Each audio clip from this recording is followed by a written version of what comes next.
Señoras, señores, muy buenas noches. Bienvenidos. Esto es Código Político. Van der Koy. ¿Cómo le va? No me va tan bien como usted, que ayer cumplió A años. mí no me va bien. Usted cumplió años. Yo le voy a, que lo felicite. escúchame, yo lo voy a saludar Feliz porque usted cumpleaños, es un ¿no? amigo de hace muchos años. Muy bien. Igual no hay nada para celebrar a esta altura de la vida, solo se resiste. Muy bien. Desde la clandestinidad entonces vamos a hacer este programa. Bien. Terminó el año político, parece, ¿no? Se votó y ganancia, se votó una ley para agravar las penas para quienes matan conduciendo, para quienes matan al volante. Da la impresión que con el rush final del Congreso, hoy termina el año político, así que hoy no tenemos políticos en Código Político. ¿Qué tal? No hay. ¿Qué vamos a hacer? Vamos a hablar de cómo terminó el Congreso, de lo que fue la turbulencia desde el jueves pasado que nos encontramos y dijimos acá vino una negociación y viene movida, hasta cómo terminó esta tarde. Les vamos a contar bastante. Hay bastante. Y hay algunos numeritos también del Congreso. Sí. Para tener en cuenta y tener idea de, bueno, cómo funcionó una institución que la verdad que en los últimos años venía un poquito flojarda. Bueno, no le daban mucho trabajo, ¿no? No. Este año le dieron mucho trabajo y respondió. Respondió y bastante con bien. algunas cifras interesantes de analizarse. Muy bien, pero ¿a quién tenemos hoy en el estudio? Es un placer y va a ser un gusto charlar con él. Facundo Manes, neurólogo, neurocientífico. A ver, un tipo en su profesión de fama bien ganada internacionalmente, ¿no? Vecino mío. Vecino tuyo. No acá en Buenos Aires. Rector de la Fundación Favaloro, Efectivamente. o de la Universidad Favaloro, me parece que digo mejor así. Y además, como digo yo, un fenómeno de masas. Tiene 1 millón de seguidores en Facebook. El último libro que escribió se llama El cerebro argentino. Está vendiendo este año 350.000 ejemplares. Sí, lo está leyendo Macri. ¿Macri lo está leyendo? Sí. No. No, bueno. Bueno, lee muchas cosas, Macri. Claro, exactamente. Pero el tema puede ser que la neurociencia le interese. Él tiene un campo de, Pero hay que, un campo de intereses muy diverso. Esas lecturas siempre despiertan expectativas, intereses, estímulos. Mira vos. Este es el mismo Facundo Manes que atendió a Cristina cuando tuvo lo del coágulo del cerebro. Pero eso es la prehistoria. ¿Y no le vamos a preguntar de eso? ¿Le vamos a preguntar? ¿Cómo no? Bueno, le vamos a preguntar. Facundo Manes, le gusta mucho la política al señor Manes, viene de familia de origen o de simpatía radical. Hay quien dice que el año que viene, ahora en el 2017, va a ser candidato por Cambiemos, porque anda de recorrida y colaborando con el gobierno de María Eugenia Vidal. De estas cosas vamos a hablar y sobre todo de lo que importa, o de lo que a él le importa y está tratando de que le importe a la política, que es la educación como el elemento que le agrega valor a las sociedades. Sí. Y donde está la riqueza presente y futura, en la educación, en el conocimiento, más que en los fierros o en el suelo. Así es. Bueno, vamos a hablar de esto con Facundo Manes. También vamos a encontrarnos Bolsillo. el bolsillo. ¿Cómo cerró el consumo de este año? Mal. Pero, aunque parece que en los shoppings se está vendiendo a lo perro esta semana, según lo que vi anoche. Pero, fin de año, Navidad. Pero el consumo cerró mal. Va a estar en un ratito en el estudio Guillermo Oliveto, decimos siempre, el tipo que más sabe y mejor explica qué pasa con el consumo y qué pasa con la cabeza de la gente en relación al consumo en la Argentina. Y vamos a hablar un poquito de cómo puede empezar el año que viene. La economía. La economía, claro. A ver, si la economía arranca y va a ser un año más distendido, si la economía sigue como este año, me parece que no solo el gobierno la va a pasar mal electoralmente, la vamos a pasar mal todos. Está claro. En la vida Está cotidiana. muy claro. Está Matías Tombolini, a quien también agradecemos que nos esté acompañando. Es economista, es profesor en la Universidad de Buenos Aires. Sí, señor. Y también es una luz explicando lo que parece, o lo que a nosotros nos parece dificilísimo, él lo explica. Bueno, esa es la virtud, Esta es la explicar idea. algo complicado de manera sencilla. Esta es la idea, así que vamos a estar charlando con Tombolini un ratito también. Vamos a hablar mucho del Congreso. Tenemos, Vamos de a hablar Congreso de- ni hablar, tenemos un trencito para esta noche. Hay trencito esta noche y hay... Sí, así A que ver, vayan preparándose. Vayan haciendo lugar. Efectivamente. Y hay, ¿cómo podría decirte sin que la gente piense que tiene que preocuparse? Hay un general que hace arengas políticas. Bueno, yo lo conocí. Al general. Sí. A Juan Domingo no Sí, es él. no es él. Bien. Quisiera parecerse, todos quisieran parecerse. Bueno, Pero hay un general que está haciendo Ya lo- arengas políticas. lo vamos ¿Esto a es ver. bueno o es malo? Ya lo vamos a ver. muy bien. Nos espera Facundo Vamos. Manes. ¿Cómo le va? Muy bien, gracias por la invitación. No, gracias a usted por venir. Un placer. Bueno, la primera cortita, ¿va a ser candidato con María Ahí está. Eugenia Esto para este romper, año? esto para romper el hielo, ¿eh? Después lo más viene fácil. Es menor, perdón, la pregunta, el tema es menor. Lo importante, me parece a mí, que es entender que todos los argentinos tenemos que comprometernos. La pregunta no es por qué se compromete Manes, sino por qué en un país con un tercio de pobres, con chicos malnutridos, con una educación que merece una revolución, con faltas de política de Estado que incluyan lo que genera riqueza hoy, que es la ciencia, el conocimiento, la innovación, la creatividad, discutamos este tema de la candidatura. Yo me siento honrado que mucha gente lo plantee y que piense en mí, pero mi compromiso con el país no necesita de una candidatura. Yo, además de médico, de científico, de rector de la Universidad Favaloro, de contribuir con el legado de uno de los argentinos más importantes del siglo XX, hace 3 o 4 años que estoy recorriendo la Argentina, la recorrí 4 veces. ¿Ahora un poco más? Tratando de... No, ahora se ve más, pero tratando de contarle a la sociedad, primero, mi vida, porque a mí me transformó la educación. Para mí la educación y el conocimiento no es un eslogan, no es algo que queda lindo. Yo estoy acá charlando hoy por la educación, porque yo no nací ni en una élite, ni social, ni cultural, ni económica, y la educación me dio la posibilidad de conocer el mundo, de tener una voz en mi área a nivel internacional, una voz en mi país, en la sociedad, me abrió puertas, y lo que trato de explicar a la gente, y mucha gente lo hace en Argentina, pero por suerte uno tiene cierto eco, o 5 minutos de fama, es que si la sociedad no reclama esto no va a pasar, porque en el 83 hubo una explosión de gente que quería democracia, y ¿saben qué? Logramos esa política de Estado, es de todos. 30 años más tarde, no es perfecta, pero tenemos democracia. En el 78, yo me acuerdo, tenía 14, era un chico, algunos morían por la democracia, otros estaban exiliados, algunos se jugaban, pero la mayoría disfrutaba del Mundial. No había un reclamo de democracia, que es una política de Estado que nos transformó, fue la última gran política de Estado. Pero en el 83, 5 años más tarde, toda la sociedad pidió democracia. Yo aspiro a poner mi granito de arena para que la sociedad argentina reclame la base y la solución a todos los problemas que tenemos. Porque hoy las prioridades, son inflación, es drogas, narcotráficos, inseguridad. ¿Y saben qué? La solución a todo eso es educación. Educación genera más oportunidades de trabajo, más ingresos económicos, baja la exclusión, baja la inseguridad, la violencia incluso. Ahora, entonces, la política no tiene tiempo para la educación. La educación requiere tiempo y la política requiere resultados. Por lo menos como se entiende la política acá. Mire, ese es un problema, porque si la Argentina fuera un país, un hospital, si la Argentina fuera un hospital, sería solo la guardia. Pensamos permanentemente en la coyuntura, que es importante. En la guardia los médicos suturamos las heridas, curamos los traumatismos de cráneos, actuamos en la urgencia. Pero un hospital es mucho más. Un hospital tiene maternidad, donde hay nacimiento, hay investigación, hay prevención, hay epidemiología. En Argentina estamos siempre en la coyuntura. Y si queremos desarrollarnos de una vez por todas, tenemos que tener política de Estado. Entonces, lo urgente, la coyuntura es necesaria, pero nos lleva todo el tiempo a nosotros. Hay que trabajar en eso, en lo urgente, en la pobreza, en el hambre, pero también hay que trabajar en mediano y largo plazo. Si no, no vamos a salir nunca de esta urgencia. Usted decía recién... Usted dijo hace 3, 4 años que está recorriendo, no importa desde qué lugar ni en qué circunstancias. Por el libro. Correcto. Lo que digo, usted dice, la sociedad en el 83 reclamó democracia. Usted dice, la educación es una herramienta... El conocimiento. O el conocimiento es mucho más que la educación. Bueno, en estos 3 o 4 años que usted lleva, ¿usted nota alguna tendencia de cambio o ve que todo está más o menos igual? En términos de su vínculo con la sociedad. Yo veo una sociedad que está desesperada por un nuevo clima de época, por un nuevo paradigma. La sociedad, mire, se lo digo como médico, como investigador del cerebro en realidad.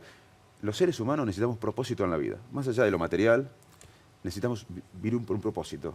Llega un momento que cuando uno tiene los ingresos básicos en la vida, necesita vivir por una idea, por un sueño. Y las sociedades también. ¿Y cuál es el sueño de la sociedad argentina? Bajar la inflación. Es importante, pero no es un sueño. Me resisto a pensar que mi país tiene el sueño del país de bajar la inflación, o la fuga o no permitir la fuga de divisas. Yo desde que soy chiquito hablamos de los mismos temas.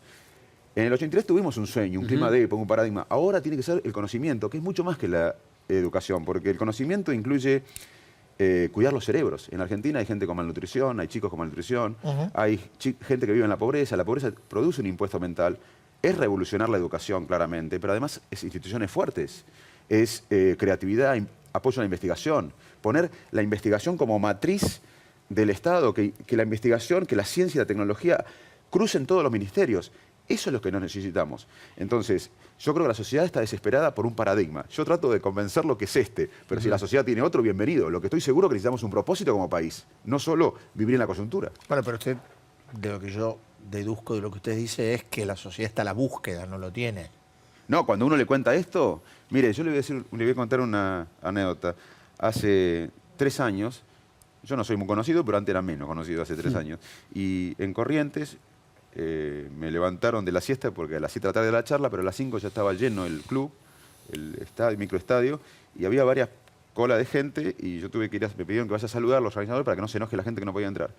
Y me encuentro con una señora muy humilde, una señora muy grande y humilde, y le digo, ¿por qué me viene a ver a mí? Porque un médico que hable, el título de la charla era El valor del conocimiento. Dice, no, doctor, usted es uno de los nuestros que llegó por la educación. O sea, la señora sabía que no iba a haber Suiza, pero quería que el hijo y el nieto, a través de la educación, salgan de su ecosistema. Eso tenemos que recuperar los argentinos. La movilidad social por el largo plazo, por el trabajo, por la educación. Hay un video de 1 minuto de una visita muy reciente. ¿Cuándo estuvo en Azul usted? El sábado pasado. De este sábado es. Veámoslo, es 1 minuto.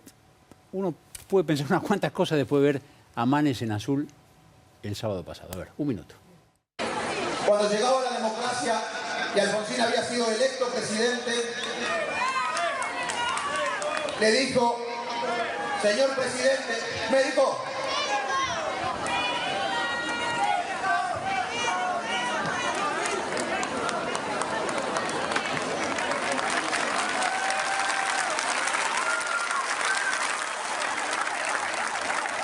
muy bien, en realidad puedo terminar ahora, porque la chica está muy bien. Le quería contar nada más que soy muy optimista con todos los problemas que tenemos en Argentina. Es difícil pensar que el que está hablando ahí no es un candidato. Hice lo que tenía que hacer, soy médico. Y cuando había como 30.000 personas, según los organizadores, pero había mucha gente, no sé si eran 20.000 o 40.000, pero había mucha gente. ¿Solo para escucharlo hablar del cerebro? No, era la fiesta de Azul y bueno, también me entregó el intendente y del Bonis una placa, fue una cosa muy linda. Y yo dije, termino describiendo esto, que en Argentina, si queremos entrar al mundo del conocimiento, tenemos problemas, tenemos muchos problemas. Sí, claro. Pero soy optimista porque, y quiero recordar lo que le dijo Borges a Alfonsín, señor, antes de asumir, era electo Alfonsín, pero no había asumido, le dijo, señor presidente, los argentinos no solo tenemos el derecho, sino el deber de la esperanza. Y cuando digo Alfonsín, empieza a gritar gente en un sector de la plaza, y yo pensé que eran los radicales de Azul. Y repito la frase porque no me habían dejado terminar por los gritos. Y cuando empiezo a repetir, veo que piden un médico. Entonces yo digo, ¿médico? Y la verdad que no veía ningún médico que... Yo esperaba que un médico, un colega que esté ahí, y no estaba cerca de un colega. Entonces salté. Y la verdad que salté una valla, que no sé cómo la salté. Todo el mundo decía porque era muy alta. Y después me encontré con la torta del pueblo. El segundo obstáculo era la torta. Y yo en la velocidad no me di cuenta que era la torta. Se apoyó. Y me apoyé. Y llegué todo con crema y dulce de leche. Y la chica tenía una descompensación, la pudimos reanimar y después estuvo bien. Y fue un lindo final. Pero bueno, yo actué como médico, ¿no? ¿Y así piensas socorrer a la sociedad? ¿O hace falta muchos socorristas así? Hace falta muchos liderazgos en Argentina, muchos. No, uno dice, falta un liderazgo. Bueno, está el presidente. Estamos cansados los argentinos del provincialismo. Sí, tenemos que generar instituciones fuertes, política de Estado. No tenemos que inventar la pólvora. Política de Estado, muchas instituciones fuertes, transparentes, sólidas, ejemplos y apostar al conocimiento. Porque en una época la riqueza de los países fue el recurso natural. En otra época fue la industria. Hoy es la capacidad de inventar, de pensar, de ser creativos. Y nosotros tenemos bastante problemas en un mundo que ya está apostando a eso. Nuestros vecinos están apostando a eso. Nosotros tenemos, como dije, malnutrición de 2 chicos de 2 años. 1 es malnutrido en la Argentina. Eso va a tener un impacto cerebral. La pobreza genera un impuesto cognitivo. Porque si nosotros 3 viviríamos en la pobreza, pensaríamos qué comer en un rato. No estamos pensando en la semana, en el año, y muchas veces tenemos la idea de que de la pobreza se sale con buena alimentación, que hay que darla ya, hay que dar la alimentación, que de la pobreza se sale con casas dignas, que hay que darlos, pero no es suficiente, ni una buena alimentación ni casas dignas. Hay que dar un propósito. La educación hay que renovarla, hay que reinventarla. De 100 chicos que entran a la primaria en la Argentina, se reciben alrededor de 34 y la mitad no comprende lo que lee de los que se reciben. O sea que estamos en un país donde la mayoría de los chicos no comprenden un texto. Hay que tener instituciones fuertes, infraestructura. Todo eso es el paradigma que para mí va a desarrollar la Argentina. No lo inventé yo, lo hacen los países del mundo. Y la sociedad que abrace esto, como está pasando, es muy, muy promisorio. La sociedad sí está abrazando ¿Quién este está tema. haciendo esto en el mundo? Perdón, Eduardo. Sí, sí. Los países más desarrollados. Japón es un ejemplo. Japón, por ejemplo, no tiene energía y, sin embargo, fíjense, una tercera o cuarta economía del mundo. Estados Unidos, Inglaterra, los países europeos. Está bien. Israel, por ejemplo. El mejor ejemplo es Israel. Los países que uno no tiene en el radar como los grandes países. Israel, por ejemplo, es un desierto en un contexto bélico. Hace décadas era un país pobre. Y hoy la inversión en ciencia es del 4% del PBI anual, 2% privado, 2% público. Y hoy Israel genera un conocimiento que es un modelo para el mundo. Israel es un país rico por el conocimiento. Es un país que no tiene recursos naturales. Si uno se acerca al barrio, el barrio sería la región. ¿Hay algo distintivo en la región que nos haga pensar que es un fenómeno más global que simplemente algo circunscripto a lo que pueda pasar en Argentina? Sí, ¿Hay algo? ¿Se ve algo? ¿En dónde? Sí, bueno, mire, en Colombia, en Brasil, en Chile y en México ya hay, tienen diferentes nombres, pero hay una presión enorme de las sociedades. En Brasil, por ejemplo, ahora por los problemas políticos y económicos, pero en Brasil lograron poner a la educación y al conocimiento como prioridad hace un par de años. Ahora habrá bajado al tercer lugar porque está el problema político y económico. En Colombia lo mismo, en Chile. Si la sociedad argentina no demanda esto, nuestros vecinos no están pasando, porque ya la sociedad de los vecinos está pidiendo estos temas. Y ya le digo, la presión clave es de la sociedad. No podemos esperar que un servidor público transitorio cambie esta historia si no presionamos todo, como pasó en la democracia.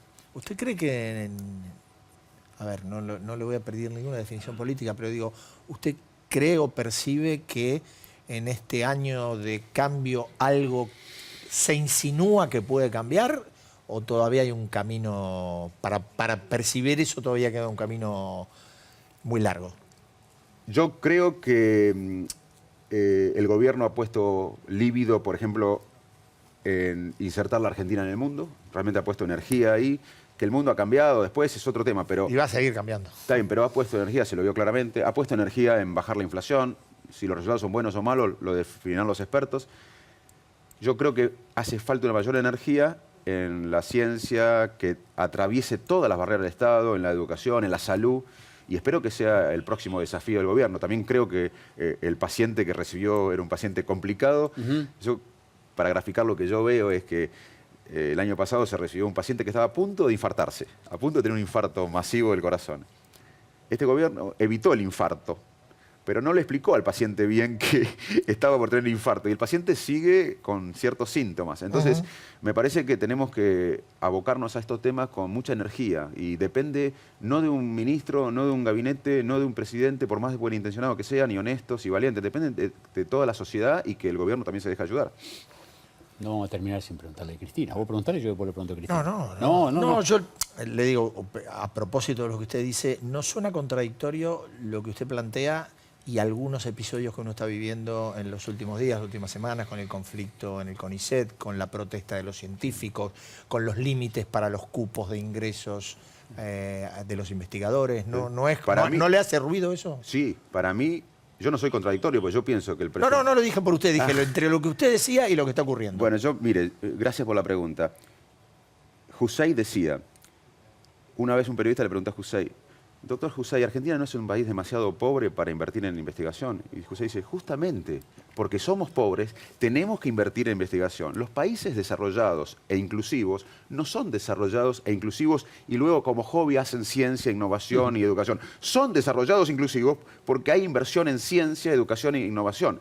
Aparte hay que apoyar la ciencia básica como sociedad. La ciencia básica quizás no genera una aplicación inmediata, pero la ciencia básica genera ideas que algunas que son exitosas pueden transformar la economía de un país. El GPS, Internet, varias tecnologías que revolucionaron el mundo y la economía de los países que la crearon fueron a partir de investigación básica. Además, eso genera un ecosistema de estudiantes que vienen, de inteligencia. Entonces, yo creo que el presupuesto de ciencia tiene que ser el doble, y el presidente Macri lo prometió en la campaña, 1.5. También pienso, ahora es 0.62. Yo pienso que la inversión privada tiene que ser fuerte en Argentina. Hoy casi no existe la inversión privada en la ciencia. Israel, por ejemplo, tiene 4 del PBI anualmente, pero 2 es privado y 2 es público. Acá yo creo que hay que llegar a 1,5, hay que duplicar el PBI en ciencia, y además la inversión privada tiene que, desde el agro, desde las automotrices, desde todos los sectores, tiene que invertir en la ciencia. El camino es la innovación, la ciencia y tecnología. Así que en mí no hay ninguna contradicción. Yo creo que hay que apostar a eso, y además no hay que, el ministerio, que ya se creó que fue muy positivo, tiene que atravesar todas las barreras del Estado, tiene que conjugarse con salud, con educación, con el agro, con defensa. La ciencia es el motor del desarrollo de un país, así que en mí no hay ninguna contradicción, hay que apostar a la ciencia. Bueno, a lo mejor Macri lo está escuchando. Ojalá, ojalá. Yo creo que el presidente va a poner esto como prioridad porque en su discurso lo dice. Te voy a preguntar por Cristina. ¿Cuándo fue que la atendió? ¿Cuándo fue esto? Fue en octubre del 2013. A mí me contactaron, Sí. yo estaba entre Claudia de una charla, yo soy el director del Instituto de Neurociencia de la Fundación Favaloro, y mi grupo de neurocirujanos y de neurólogos, con él, fue un trabajo en equipo, detectamos el hematoma subdural, y luego el equipo quirúrgico, liderado por el doctor Cristian Fuster, la operó, y estuvimos casi 2 meses siguiéndola, y por suerte se recuperó perfectamente y se acabó el... Desde fines del 2013 usted no la volvió a ver, ni a hablar con ella. No. Ella le dijo gracias, doctor, o algo. Sí, ella fue muy correcta como paciente, muy respetuosa, y por supuesto me agradeció y agradeció a todo el equipo, porque no fue una labor mía, fue de un grupo. Muy bien. El resto es secreto profesional. Sí, señor. Gracias. Gracias, muy Gracias amable, a ustedes. Gracias a ustedes. Venimos en menos de 2 minutos. Seguimos en Código.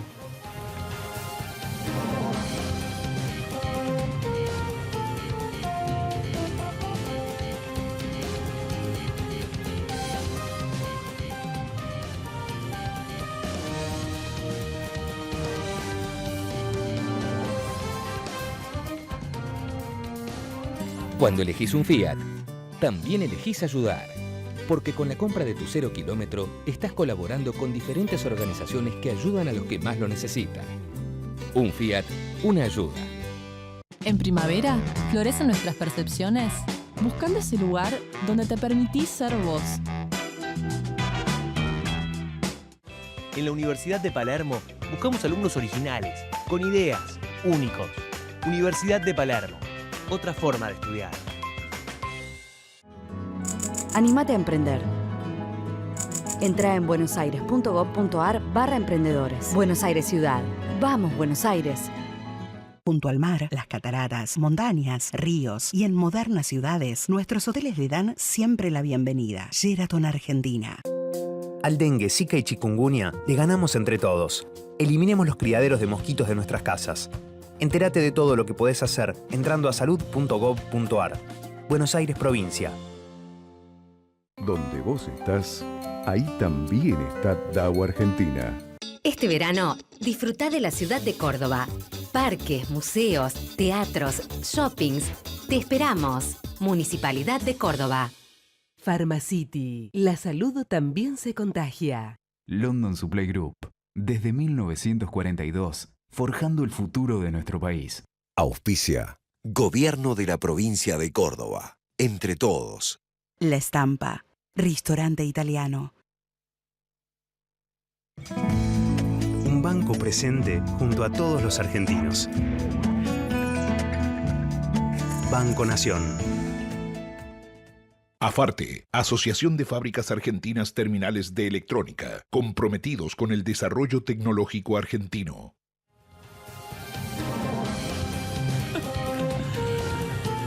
Seguimos en Código. No sé si te dije que estaba Guillermo Oliveto en el estudio. Está Oliveto. Llegó. En un ratito charlamos con Guillermo Oliveto, el hombre que sabe más de consumo y que mejor lo explica en la Argentina, y con Matías Tombolini, para hablar de cómo terminó el año económico, cómo terminó el consumo y cómo pinta el 2017.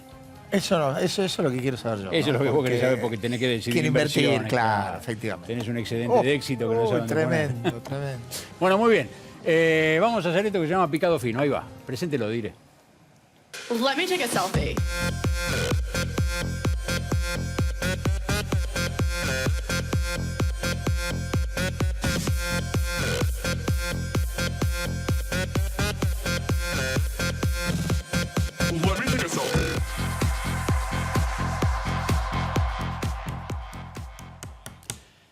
Bueno, Picado, el Congreso, dijimos. Se acabó la ley de ganancias. El año político cerró. Es ley.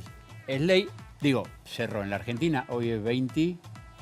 22, claro. Faltan 9 días para que termine el año, puede pasar de todo. No, ni hablar. Pero el año político, tal como está parlamentario, terminó. por lo menos. Por ahora terminó. Está por cerrado. Por ahora es definitivo. Muy bien. Ley con. Bueno, muy consensuada. Después de los líos de la votación de la semana anterior. La votación fue abrumadora, ¿no? 166. 166 votos a 4. Algunos dicen 5. Bueno, 4 o 5 en diputados. En diputados. Ayer fue 56 a 2, a 3 también en el Senado. Así que son leyes que han tenido un consenso extraordinario. Muy importante, sin ninguna duda, el primer paso de la negociación, que fue con la CGT, y el segundo, que fue con los gobernadores. Para mí, digo. ¿Hay ganadores y perdedores? Hay ganadores y perdedores. Un ganador, la CGT. Sí, ¿Por claro. qué? Y porque el peronismo dijo, lo que diga la CGT nosotros estamos de acuerdo. Sí. La CGT arregló con el gobierno, Triaca, Frigerio, Mario Quintana, pum, vamos. La CGT dijo, está bien, y el resto votó.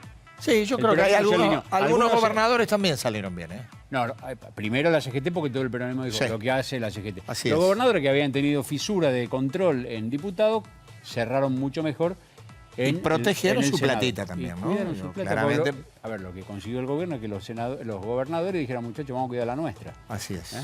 Y se achicó el costo fiscal, es más, de todos modos, que lo que preveía el gobierno, pero los gobernadores se hicieron cargo de su 7.000 millones, el gobierno había previsto 7.000 millones menos en el presupuesto, 5.000 millones menos en su primer proyecto, fueron 7.000. Muy bien. Entre los gobernadores me parece que lo que llevaron la voz cantante en esto de acordemos, pongámonos todos de acuerdo, no hagamos una ley irracional, fueron Schiaretti de Córdoba, Urtubey de Salta, ¿no? Así es. Por lo menos los que dieron los que pusieron la cara, la patada los inicial. más, y después de los gobernadores de la oposición, 8, 10 de los 12 o 14 que son, acompañaron. Sí, bueno, a ver, sesión de hoy, votación. Gritos. Un poquito de jaleo, pero ¿no? Jaleo por utilizar un término nuevo. Sí, se está poniendo de moda. Se está poniendo de moda.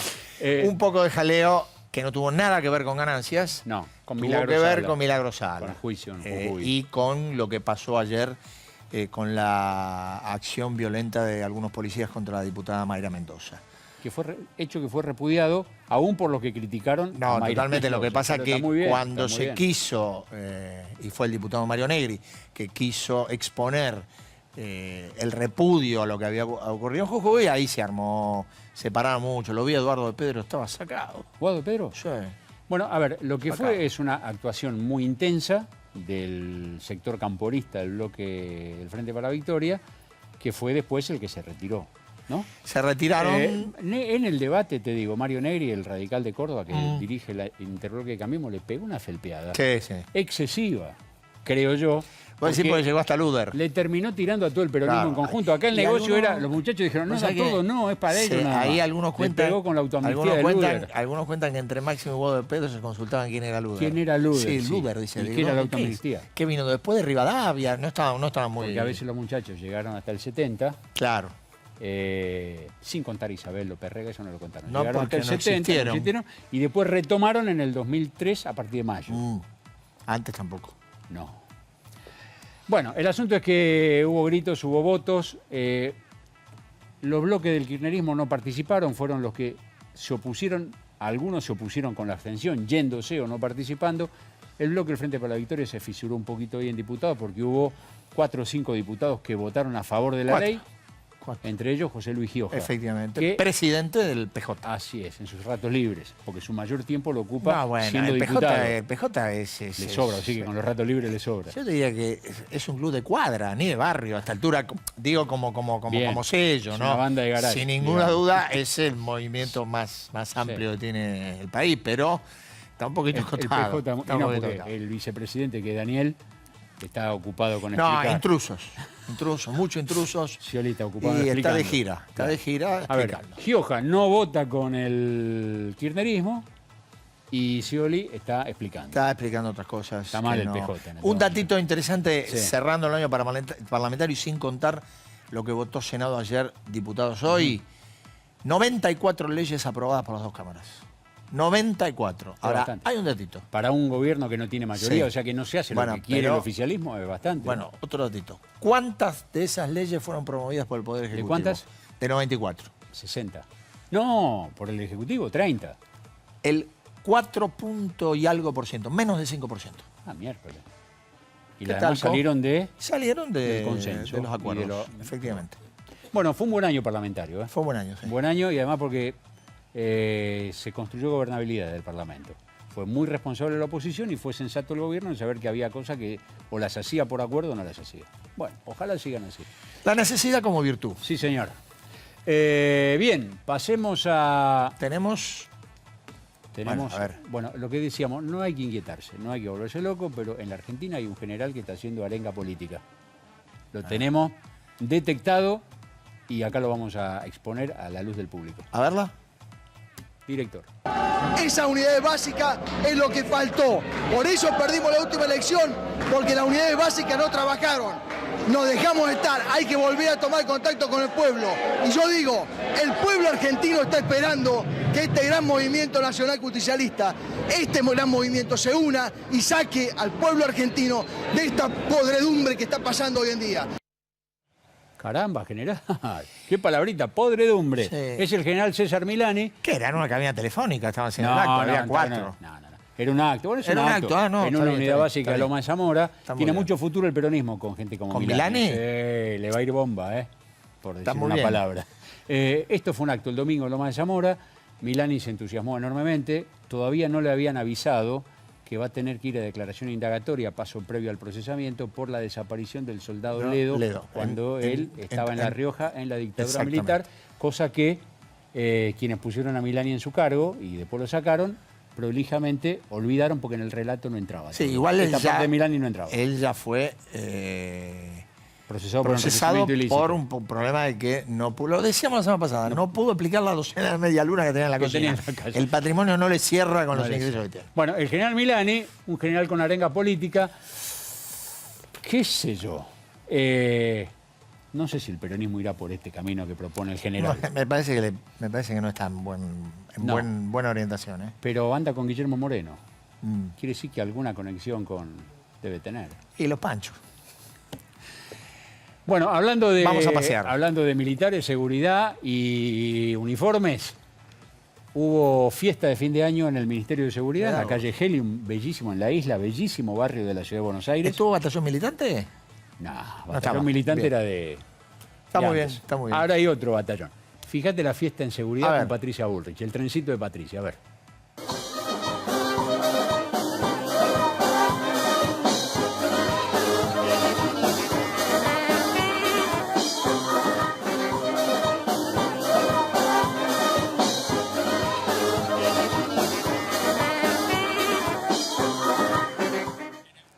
Qué lindo, ¿no? Esto fue el miércoles de la semana pasada. Estamos en el horno. Esta gente cuida que los choros no nos choren, que los narcos la verdad que me encanta que la gente se divierta, Está buenísimo. Pero buenísimo. Yo ahora cuando salgo a ver si está el coche, no sé, me asusta un poco, pero bueno, está todo bien. Bueno, jefe, a ver, por ahí la gente tiene... A ver, el Ministerio de Seguridad deben tener razones para festejar porque hasta ahora no pasó ninguna... Pasaron montones de cosas horribles, ninguna tremebunda. Primer dato, la Nata y los hermanos Gilasi están presos. Eso ya es una razón. Ah, no, la Nata es malo. La Nata es malo, la Nata es malo. La Nata y los están festejando, les costó unos meses agarrarlo, pero ya está. Bueno, esta fue la fiesta en el Ministerio de Seguridad. Hoy hubo fiesta en la Casa Rosada. Sí, señor. Con globos, con regalito de Papá Noel. Marcos Peña con un vaso de jugo de limón en la mano. Porque viste que él es muy prolijo, no anda con desborde ni cosas raras. Es un campeón. Sí. Tiene una manera de hacer política que nosotros no entendemos. No, yo definitivamente no, pero es un problema mío. Pero muy mal no le va porque a los 29 era secretario general del gobierno de la ciudad y a los 38 fue jefe de gabinete. Alguna cosa debe hacer bien. Y además fue mochilero que ni vos ni yo nos animamos. Andar por donde él anduvo, no. Efectivamente. Digo yo una cosa. Además de fiesta, hubo banda militar, dije, y eso, en la Casa Rosada. Así es. Una linda fiestita. Anoche hubo cena en Olivos. También. Más chiquitita, el gobierno, los ministros, el presidente con el presidente. Estaba un poco afoniquito Silencio. de el presidente A la tarde habló, pero en el asado habló, pero no quiso hacer el brindis porque andaba un poquito pachucho Entonces no hubo brindis. Del pólipo que le sacaron ayer, afortunadamente todo bien. ¿No hubo brindis? Sí, le pidió a la señora. ¿A Juliana? A Juliana Aguada, hizo el brindis en nombre del presidente. No le está postulando nada, ojo, no nos confundamos. Pero es quien mejor interpreta y quien mejor conoce al presidente, hizo un brindis deseándole paz y prosperidad a la familia de todos los allí presentes. Un tipo de brindis que nosotros conocemos, ¿viste? Absolutamente. A toda la familia, todo bien. Está muy bien. Yo, la verdad, dicho por Juliana Aguada es para prestarle atención. Dicho por Macri también, que no se malinterprete. No, claro. Bien, ¿hasta aquí el picado? Sí, señor. Nos encontramos enseguida con Oliveto, con Tombolini. Vamos a ver qué nos deparó y qué nos depara la economía. A ver.